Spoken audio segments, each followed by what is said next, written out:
নিজের পরিবার আর এক বন্ধুর পরিবারের সাথে এবছর গরমের ছুটিতে বেড়াতে গিয়েছিলাম ইয়েলোস্টোন ন্যাশনাল পার্ক। খাওয়া দাওয়া আড্ডা আনন্দ সব কিছু তো ছিলই, তার সাথে নিজের চোখকে বলেছিলাম সার্থক তুমি। হ্যাঁ, ইয়েলোস্টোনের রূপ ভোলার নয় তার বৈচিত্র্য। শুরু হচ্ছে ইয়েলোস্টোন যাত্রার দ্বিতীয় পর্ব। সবাইকে সুপ্রভাত ফ্রম ইয়োমি ডুবইস। আজকে নেক্সট ডে মর্নিং। কালকে আপনারা দেখেছেন ভিডিওতে ওমাহা থেকে আমরা দীর্ঘ 841 মাইল যাত্রা করে ডুবইসে এসে পৌঁছেছি রাত্রি সন্ধ্যে 7টা নাগাদ। তারপর তো ডিনার করে শুয়ে পড়েছি। আজকে নেক্সট ডে মর্নিং ঘুম থেকে উঠেছি, খুব সুন্দর রাত্রে একটা ঘুম হয়েছে। সবাইকে স্বাগত আমার নতুন ভিডিওতে। আজকের আশা করি প্রত্যেকে ভালো আছেন, আর আমি কেমন আছি সেটা আর কি বলবো, প্রচণ্ড আনন্দিত। অনেক দিন পর একটা লং ট্রিপে এসেছি এবং এই ইয়েলোস্টোন গ্র্যান্ড টেটান এটা আমার অনেক দিনের বাকেট লিস্টে ছিল। সব কিছু নিচে তো দেখবই এবং আপনাদেরকেও দেখাবো। শুরু হয়ে গেল আমাদের সেকেন্ড ডে, আজকে আমাদের ট্যুরের দ্বিতীয় দিন। সকাল এখন বাজে 8টা, বেরিয়ে পড়লাম। একটু দেরি হয়ে গেল কারণ আমাদের টার্গেট ছিল সকালে 7টায় বেরোবো, কিন্তু 1 ঘন্টা লেট। ঠিক আছে, ডাজন্ট ম্যাটার। তা আজকে আমরা যাচ্ছি গ্র্যান্ড টেটানে যে হোটেলটায় উঠবো, আমরা ডাইরেক্ট হোটেলে ঢুকছি না। গ্র্যান্ড টেটানে ঢুকে আমরা গ্র্যান্ড টেটানে 5খানা সাইট সিন আজকে কভার করে একদম রাত্রিবেলা হোটেলে গিয়ে উঠবো। তা যে 5টা জিনিস আমরা কভার করব আজকে প্ল্যান হচ্ছে, তা হচ্ছে ফার্স্ট অক্সবো বেন, তারপর যাব Jackson Lake, Signal Mountain, Jenny Lake আর ক্যাসকেড ক্যানিয়ন। এই 5টা আমরা পয়েন্ট আজকে কভার করব। ফার্স্ট এখন যাচ্ছি অক্সবো বেন্ডের উদ্দেশ্যে, আর এটা যেতে এখন টাইম লাগবে আমাদের 56 মিনিট দেখাচ্ছে, মানে 1 ঘন্টা ধরুন আমাদের এখান থেকে, একদম হোটেল থেকে। চলুন আপনাদের সঙ্গে সবটাই শেয়ার করব। আর অক্সবো বেনটা হচ্ছে কি জিনিস একটু বলে রাখি। এটা তো প্রচুর এখানে মানে ইয়েলোস্টোন গ্র্যান্ড টেটানে প্রচুর রিভার আছে। স্নেক রিভার বলে একটা বহু বছর আগে রিভার এখনো রয়েছে। স্নেক রিভারটা একটা ইউ শেপের মতো একটা জায়গায় বেন্ড হয়ে গিয়েছিল। বেন্ড হতে হতে কিছুটা পার্ট ওর থেকে ডিটাচ হয়ে যায় ইউ শেপের, এবং সেই ইউ শেপের যে কিছুটা পার্ট ডিটাচ হয়ে যায় সেই স্নেক রিভারের, সেই পার্টটাকে মানে ওই বেন্ড পার্টটাকেই বলা হয় অক্সবো বেন্ড। আর অক্সবো বেন্ড ফেমাস হচ্ছে মেনলি তার ফটোগ্রাফির জন্য। পুরে কিন্তু আমরা পাহাড় দেখতে পেয়ে গেছি।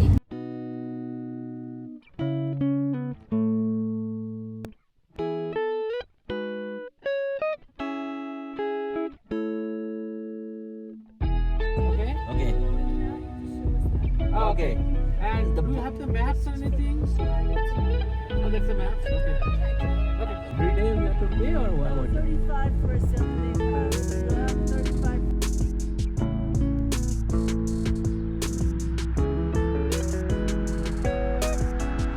দেখলেন আমরা গ্র্যান্ড টেটান ন্যাশনাল পার্কে কিন্তু ঢুকে গেলাম, আর এখানে এন্ট্রি ফিস নিল $35 পার ভেহিকলস, তাই তো? পার ভেহিকলস তো পার ফর 7 days।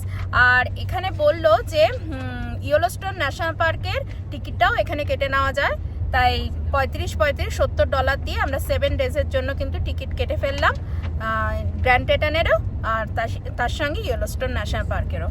তা ঢুকে গেলাম গ্র্যান্ড টেটান ন্যাশনাল পার্কে।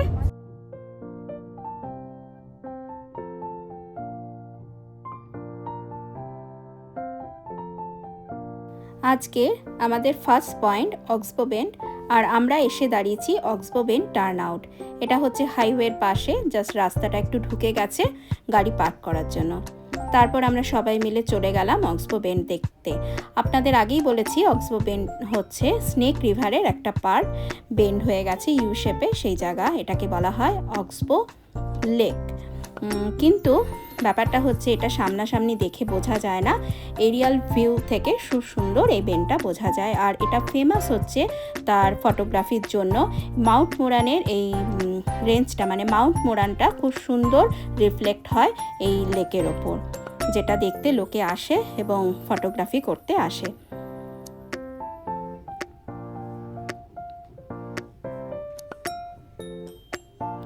অক্সবো বেন্ড দেখে আমরা বেরিয়ে গেলাম। আমাদের নেক্সট পয়েন্ট হচ্ছে জ্যাকসন লেক, তারপর ওখানে গিয়ে আপনাদের সঙ্গে আবার কথা হচ্ছে।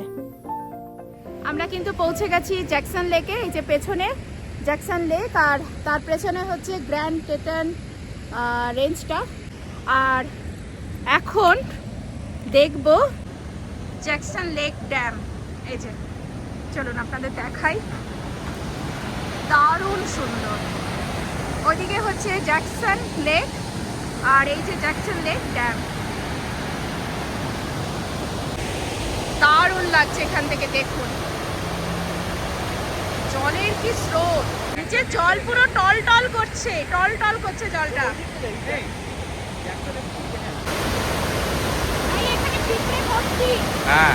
পুরো লেকের ওপর গ্র্যান্ড টেটনের পুরো রিফ্লেকশন।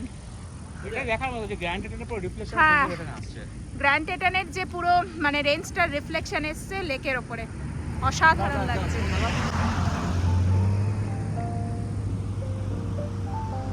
লেক, আর ওইদিকে এটা হচ্ছে মানে ড্যামের ওপরে ব্রিজ করে দিয়েছে।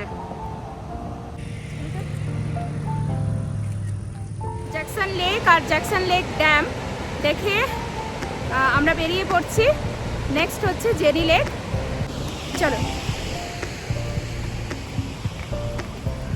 আমি ভুল গাড়িতে উঠছিলাম। One of the most beautiful scenic drive, যেটা দিয়ে আমরা এখন যাচ্ছি টুয়ার্ডস জেনি লেক। অসাধারণ কথাটা বললেও কম পড়ে যায়, কিভাবে ব্যাখ্যা করব জানি না।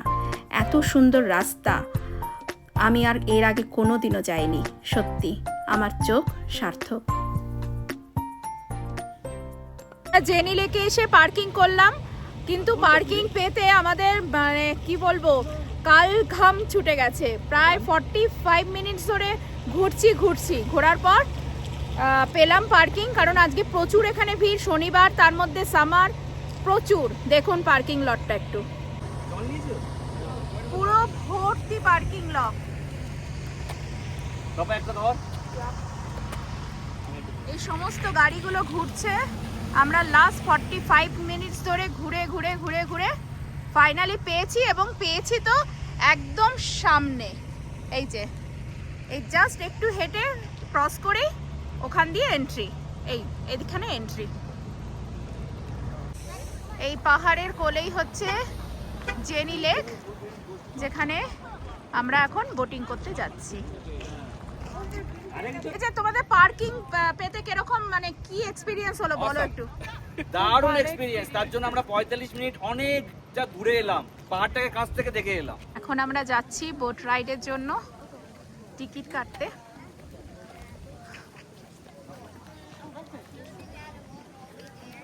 খুব সুন্দর জায়গাটা, এখানে একটা রেস্টুরেন্টও আছে।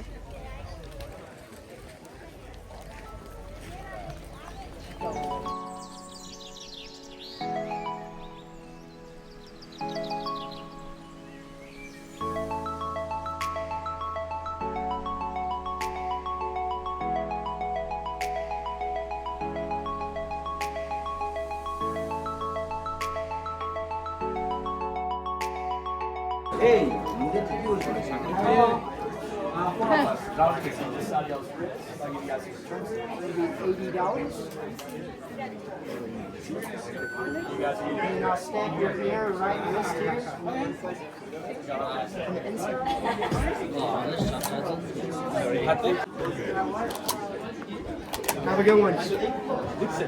কত করে টিকিট পড়লো? $20 $20 রাউন্ড ট্রিপ।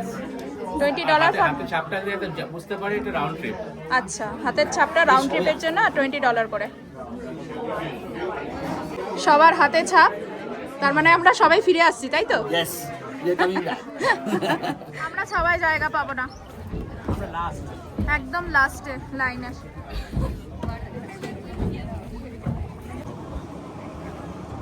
আমরা বোটে উঠে পড়েছি, আর একদম লাস্টে আমার সিট আমি পেয়েছি। বোটিং স্টার্ট হয়ে গেল।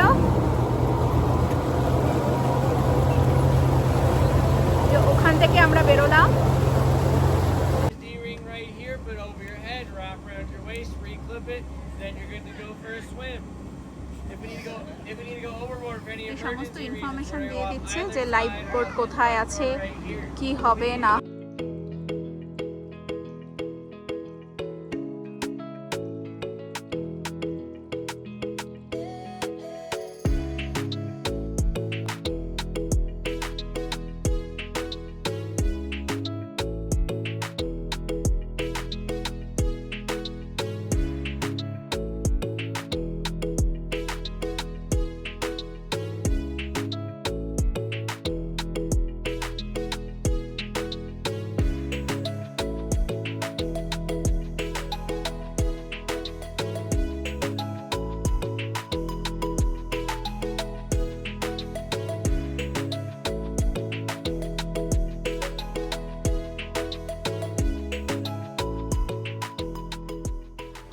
আমরা বোট রাইড করে চেনি লেকের ওই পার থেকে এপারে চলে এসেছি, আর এপারে সিনিক বিউটিটা আরো সুন্দর।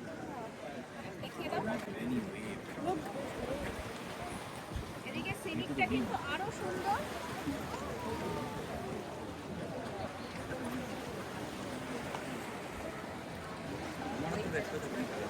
এবার এখানে কিন্তু হাইকিংও করা যায়, কিন্তু আমরা কেউ হাইকিং পিপল নই, হাইকিং করব না। টুকটাক সামনেটা ঘুরে আবার আমাদের লাইন দিতে হবে, আবার ওইদিকে মানে আমরা রাউন্ড ট্রিপের জন্য টিকিট কেটেছি, আবার লাইন দিয়ে আবার বোটে করে কিন্তু আমরা আবার ওইদিকেই চলে যাব। তাই এবার জায়গাটা একটু ঘুরে দেখব। আমরা এখন লেকের এপাশে এসে দেখলাম এখানে খুব সুন্দর কিন্তু ট্রেল আছে, খুব সুন্দর ট্রেল দিয়ে একটু হাঁটাহাঁটি করব আর প্রাকৃতিক সৌন্দর্যটা একটু অনুভব করব। এই grand Teton national park, Yellowstone national park, এগুলো কিন্তু হাইকিং করার জন্য ফেমাস। যারা হাইকিং করতে খুব ভালোবাসে তাদের জন্য ভীষণ ফেমাস। আমি তো হাইকিং পিপল নই, আমরা কেউই নই, কিন্তু তবুও একটু হাঁটি, দেখি কতটা যেতে পারি। লোকটাকে জিজ্ঞাসা করি কতটা। সামনে যে ফ্যামিলিটা আসছিল তাকে জিজ্ঞাসা করলাম যে এটা কত দূর, বললো 30 মিনিটসের ওপরে আছে ট্রেলটা, আর গিয়ে একটা খুব সুন্দর ফলস আছে, নাম হচ্ছে হিডেন ফলস। দেখা যাক যেতে পারি কিনা, আই এম নট শিওর। আওয়াজ পাচ্ছি কিন্তু জানিস এখান থেকে একটা ফলসের। হ্যাঁ বাবা, এই জায়গাটা তো আরো উঁচু।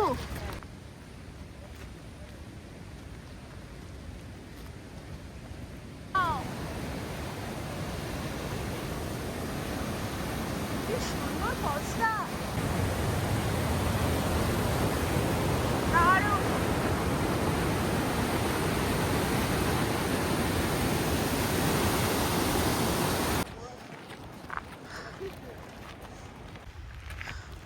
যেটা আপনারা দেখলেন ওটা কিন্তু হিডেন ফলস ছিল না, হিডেন ফলস আরও ওপরে, অনেকটা হাই। সন্দীপ আসার সাহস পেল না, সন্দীপও আসলো না, নন্দিতাও আসলো না, মিঠুনদাও আসলো না। আমি 3টে বাচ্চাকে নিয়ে যাচ্ছি ওপরে, কারণ এত সুন্দর জায়গাটা মিস করতে চাই না, আর আপনাদেরকেও দেখাতে চাই।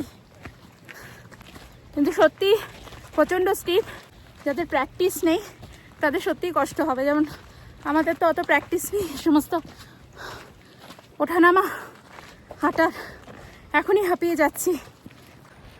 বাচ্চাদেরকে আগে পাঠিয়েছি, অসুবিধা কিছু নেই, কারণ অনেক লোক যাচ্ছে আর একই সোজা রাস্তা। বুঝতে পারছেন রাস্তাটা কতটা স্টিপ। ট্রেল করে ওপরে না আসলে এই সৌন্দর্যটার কিন্তু নিচ থেকে দেখা যায় না।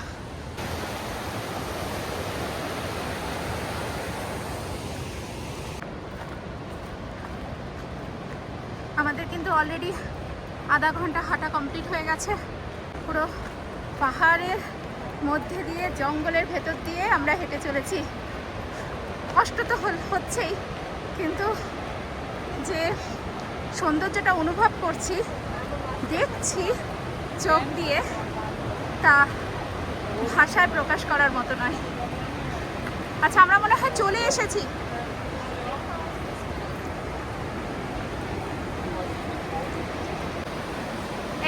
হচ্ছে হিডেন ফলস, কিন্তু এখান থেকেও অনেকে দেখে মানে ফিরে যাচ্ছে, কিন্তু আরও ওপরে গেলে কিন্তু আরও সুন্দর, মানে ভিউটা আরও সুন্দর দেখা যায়।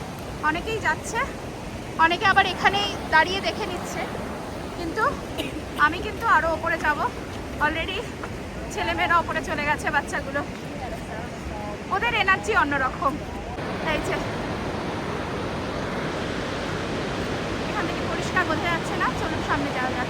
ফাইনালি আমরা কিন্তু চলে এসেছি হিডেন ফলসের কাছে।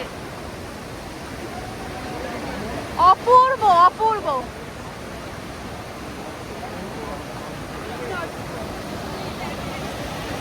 অদ্ভুত লাগছে।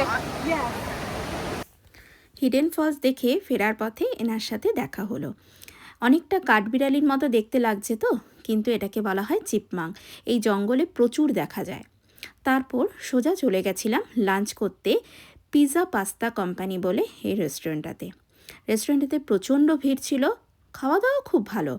আর ভিড়ের কারণটা হচ্ছে, দেখুন এই ভিউটা, আপনি খেতে খেতে পুরো গ্র্যান্ড টেটানের এই মাউন্টেন রেঞ্জটা কিন্তু উপভোগ করতে পারবেন। বাইরে বসেও খাওয়ার অপশান ছিল, অনেকে বসে খাচ্ছিল, কিন্তু আমার শরীরটা ভালো লাগছিল না দেখে আমি আর বাইরে বসে খাইনি।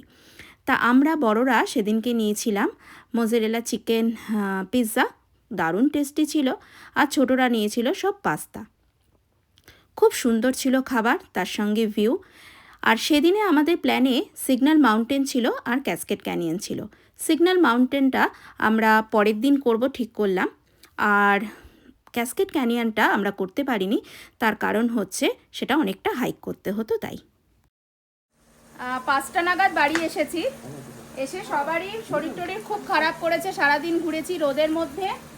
আর সকালে ওয়েদার খুব ভালো থাকলেও পরে কিন্তু খুব গরম পড়ে গেছিলো, এর জন্য এসে সবাই খুব টায়ার্ড, ঘুমিয়ে পড়েছিলাম। আর আমরা না খাবার দাবার সব নিয়ে এসেছিলাম, মানে যাতে হোটেলে কিছু করে অ্যাটলিস্ট ডিনারটা আমরা ঘরে করতে পারি, কারণ খুব রিমোট জায়গা, কিছু সেরকমই পাওয়া যায় না। তাই এখন আমাদের বানানো হচ্ছে খিচুড়ি। এখন রাত্রিবেলা আমরা খিচুড়ি করব, চিকেন দিয়ে খিচুড়ি, আর তার সঙ্গে ডিম সেদ্ধ ঘর থেকে করে নিয়ে এসেছি, সেই রান্না চলছে। দারুণ, পুরো একদম পিকনিক, মানে ইয়েলোস্টোন জমে গেছে, ইয়েলোস্টোন জমজমাট। আমাদের আজকে ডিনার কিন্তু রেডি। ডিনারে রয়েছে মাংসের খিচুড়ি, মানে চিকেন দিয়ে খিচুড়ি, তার সঙ্গে একটা ডিম সেদ্ধ, আলু ভাজা, যেটা আমরা এই রাইস কুকারে করলাম হোটেলের রুমে। সবাই খেতে বসে পড়েছে। আমরা ডিনার করছিলাম, তারপরে হঠাৎ করে সন্দীপ নিচে নেমেছিল একটা দরকারে, এসে বলছে যে গাড়ির সামনে হরিণ এসেছে। তো আমরা ছুটতে ছুটতে এসেছি, কারণ আমরা যে হোটেলটায় মানে লজে উঠেছি এটা একদম জঙ্গলের মাঝখানে, পাহাড়ের জঙ্গলের মাঝখানে। এই যে পুরো জঙ্গল, এই যে এটা হচ্ছে আমাদের আজকের লজ। আজকের রাত্রে থাকবো, আর কালকে রাতটা আমরা এখানে স্টে করব। এটার নাম হচ্ছে, লজটার নাম একটু বলে দাও না গো। টগটি লজ। চারিদিকে শুধু জঙ্গল, এই যে দেখছেন পাহাড়ের মতো, এটা পুরো জঙ্গল। দারুণ লাগছে, দারুণ। আমার কোনোদিনও এরকম এক্সপিরিয়েন্স হয়নি যে জঙ্গলের মাঝখানে এরকম হোটেলে থাকবো, তারপর ওয়াইল্ড লাইফ চলে আসবে একদম। কেমন লাগছে? দারুণ লাগছে না? দারুণ। হ্যাঁ, এখন ঠান্ডা হয়ে গেছে, ফ্যান্টাস্টিক।